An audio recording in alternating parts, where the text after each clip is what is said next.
Pork ribs two ways. Right, I'm bringing some water to the boil here. I've got about 400 mils. Going to add to that a cinnamon stick, star anise, some fresh bay leaves, 1 teaspoon of clove, along with 100 grams of Himalayan pink salt and 250 grams of sugar. We're going to bring that to the boil.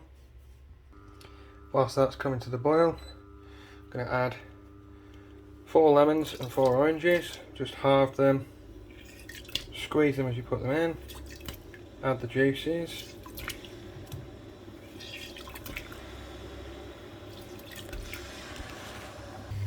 Okay, so that's going to give us a nice citrusy brine.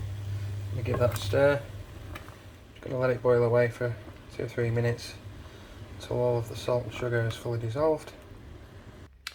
Okay, then leave that to cool to room temperature, or if you haven't got any time like me and you're a bit impatient, what you can do is dump a load of ice in, and that'll bring the temperature right down. You can also sit the pan into a cold sink or a cold bath of water, and that'll help bring the temperature down.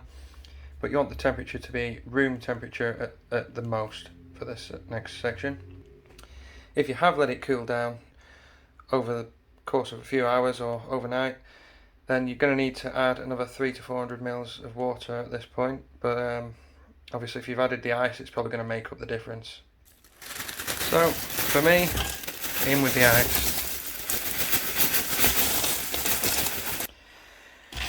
If you want to, you can weigh your ice out, put 400 grams in, but to be fair, as long as you're no more than 200 or 300 grams or mils out in the end, it's not going to be too strong or too weak of a brine. There we are. Let's get this down to room temperature in a nice external water bath as well.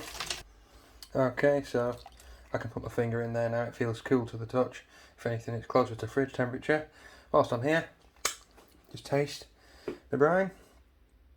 I'm getting the various different aromatics coming through there with the citrus. Slightly salty, but just as equally sweet, so that's what we're looking for here. Then we're going to dump our ribs in here. We've got some pork ribs, which are, I think I've got 1.5 kilos here. They're going to go in. Okay, so that's our ribs in. I've just made sure they're all submerged. And they're having a nice happy bath in and amongst all the yummies. So we're going to leave that a minimum of 12 hours. I'm going to leave mine 24. And we'll come back and finish from there. Okay, so 24 hours have passed. This is our brine solution with the ribs. As you can see, it's gone all cloudy. It's had plenty of time to steep in the brine. It's done a good job. So I'm going to rinse these off now, discard the brine, and then I'm going to melt some fat down in the pan, and we're going to cook these confit style. Okay, so these are our ribs that have been drained, rinsed off, and discarded the brine. I'm going to pop these into this molten fat. I've just heated this a little bit to melt it, but I'm actually going to be cooking this at 90 degrees C or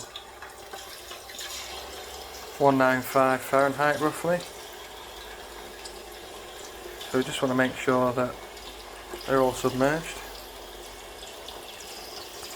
The fat is a little bit hot right now, but ribs are cold, and with the mass of the ribs they'll cool the fat down to a reasonable temperature. And we're going to cook these for about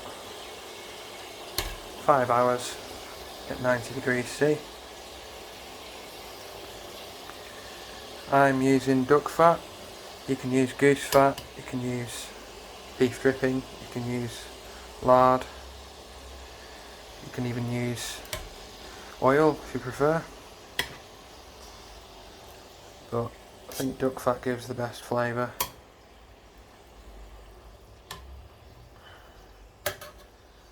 There we go, so give that 5 hours and then we'll come back to it. Just a couple of extra things I forgot to mention actually. The brine was kept in the fridge overnight whilst for the entirety that the ribs were in the brine. And also I'm just about to cover this pan with foil, and then that's going to cook in the oven at 90 degrees C. Okay, so here we are. I've had the ribs cooking confit in the duck fat for 5 hours, I think it was. Yeah, I'll let them cool down, then I removed them from the fat. I've just let them sit on the plate and drain. Now what I'm going to do is put half of them to one side, cook them one way, or finish them one way, and do the other half another way. So for the first half, I've got a pan here with some homemade barbecue sauce in there. I've got 300 ml of barbecue sauce. I've added to that 200 ml of golden syrup. You could use honey if you like, or maple syrup, just something really sweet. It's going to be a really sticky, sweet glaze for these.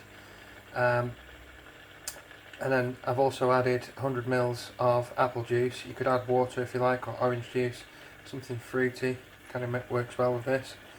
So what I'm going to do is pop half of them in here and just bring this up to a gentle simmer and just let that ooze into the meat. And as that reduces away, it'll get thicker and thicker, and it'll start coating the ribs and stick to them.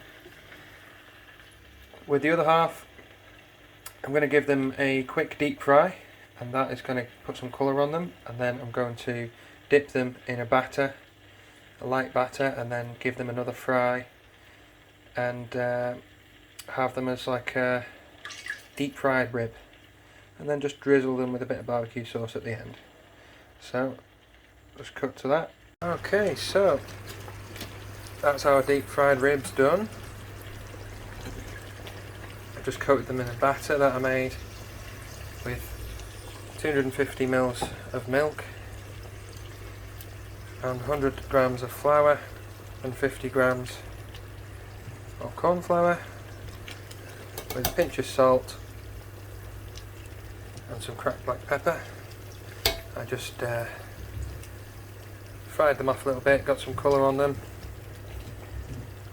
Then I dipped them in flour and then dipped them in the batter, and they've just been frying off for about 5 minutes. They're looking good. And then we've got our barbecue mat bath going on here. Everything's just boiling away and becoming nice and sticky and yummy. Okay, so we've got some homemade skin on fries here that I'm just going to serve up with it. I'm going to add my little mixture here of Maldon salt flakes, rosemary, finely chopped, and just a pinch of sugar. Give them a toss. Start stacking these saucy ribs.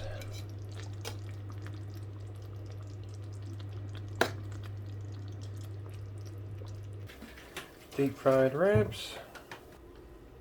Nice drizzle of sauce. I'm just going to serve that with this dirty corn that I made up earlier with some spring onions, fried onions, barbecue rub, fresh chilies, garlic, salt and pepper. And there we are. Nice.